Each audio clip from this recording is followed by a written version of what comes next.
Time to round up one of the biggest headlines of the week. We're talking the STAAR test.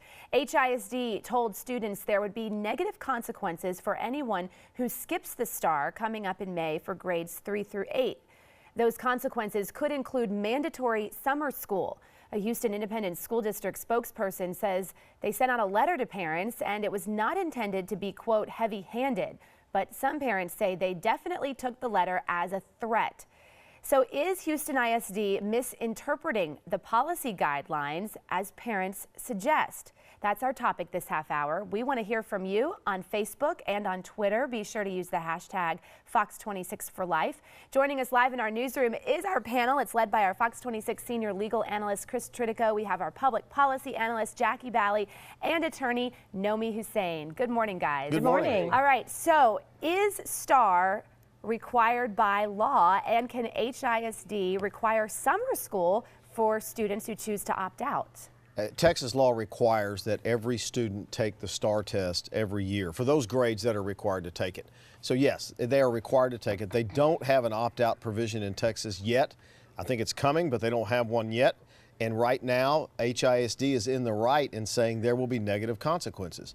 Was their letter heavy-handed? Maybe. But they're trying to make the point that you don't have the right to violate Texas law because you disagree with it. That's been a basic tenet of the legal system of the United States since we formed this union. So I think that the parents, while I support their effort in wanting to change the STAAR test, because I've railed on it for years, the way we test children here, but they're wrong in having their children violate the law, Jackie Bally. I mean, you can't, you know, I disagree with the law that says I can't rob a bank, so I'm just going to go do it. Yeah, I felt sorry for my sons who had to take the STAAR test.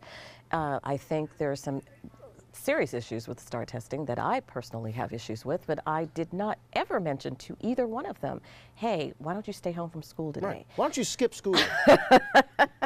They would have looked at me. But anyway, so no, I mean, that's something that we really need to encourage our children to comply and obey the rules and the policies of the school. Now, the letter was heavy-handed, so HISD, for them to come back and say, oh, we didn't mean for that to be heavy-handed. In a day. It was extremely heavy-handed, but the point was there are no opt-out provisions. Summer school, now that's HISD's, those are their policies. What the STAAR testing says is actually you have to have some accelerated learning. Right. What that actually means has not been defined, but HISD has interpreted that to mean that means you go to summer school. So it's the interpretation of what the law is saying and how HISD, there's a very, very little bit difference, but there is no opt-out provision yet. I think that's coming. I agree with you. Nomi, you're in for Mustafa, who's been slacking lately. You're in twice in a month, so he's slacking. That's right. You know, there is a negative consequence for violating the law, and what HISD is saying is we're going to make your child go to summer school to make up what they refused to do during the year. HISD is probably within its rights to say, here's how we interpret the policy. Well, absolutely. I mean, like Jackie just said, there's no opt-out provision in Texas. So what type of message are we sending to our kids for these parents saying, you know, go ahead and stay home and don't take a test? And the bigger picture here is that who likes taking tests? I mean, if I've got 3 boys, if I tell my boys, hey, you don't need to go to school today and not take a test, do you want to go to school?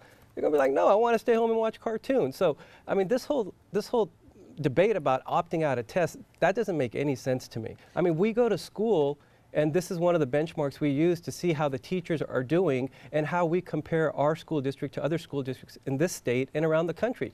So I think testing is a very important criteria and a very good tool to use to see how we're performing in our school system. So, you know, I'm for this testing, and I don't think the letter by HISD was heavy-handed. I think they did the right thing by explaining to the parents what's going to be the consequences of these actions. And when there was some pushback, they said, hey, we didn't mean for it to be heavy-handed if you interpreted it that way. Now, coming back, I want to talk about the heavy-handed nature of testing in Texas, which is what started this. But I want to go to Sally right now. She's monitoring our social media. Okay, we've got the other side of the debate in our tweets that we're going to show you this morning. This coming from a parent, we believe. She directed her tweet to Houston ISD, and she says, I will clarify this. You cannot require students to attend summer school for missing STAAR. And in fact, HISD late Friday actually admitted that they mistakenly suggested that students who skip testing would be forced to attend summer school. They're now backtracking and saying, no, we're not going to force you to attend summer school. And then she added, when you tie teacher and school ratings to a test, you get great test takers with very little real education. Which is exactly the reason why so many who work in the education field, like me, object to the way we test in Texas. And that's the heavy-handed thing I want to talk about, Jackie, is in Texas right now, up until right now, we test about 15 times a year. Teachers and administrators, their continued employment is based on students' results on the STAAR test each year. So what we do is we teach our children how to take a test. They don't know when we formed the union. They don't know what the Bill of Rights is, but they know to bubble C on the STAAR test. That's the problem, isn't it? We have to remember the reason why a lot of this testing, or a lot of the testing requirements started, was to try to get our minority students to catch them up with the non-minority students, or to see how the schools where you have minority students, to grade them against other schools. That was the original intent. And it actually did work within the first couple of years when No Child Left Behind.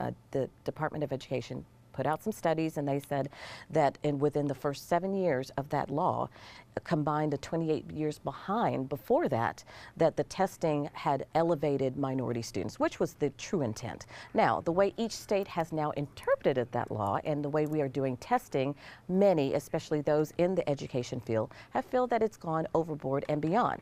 I do believe that you will continue to see reform in education. Our governor has definitely made that one of his priorities, and he's going to continue to do that. And I think a lot of the complaints that we're seeing from administrators, too much testing, that will be addressed eventually.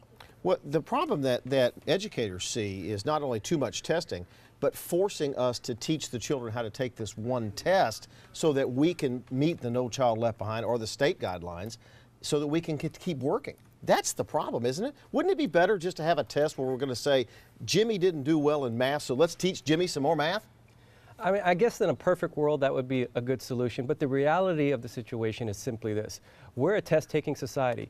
We have to learn how to take tests. When you want to go to college, you got to take the SAT. When you want to go to law school, you got to take the LSAT. When you want to go to med school, you got to take the MCAT. When you graduate from law school, you got to take the bar. When you graduate from med school, you got to take, the test to get licensed as a doctor. When you're an accountant, you got to take a test. That's just how our society is. So if we don't teach our kids how to properly take these tests and how to bubble in C, they may do fine in elementary and high school, but when they get out into college and postgraduate school, they're going to have some real problems.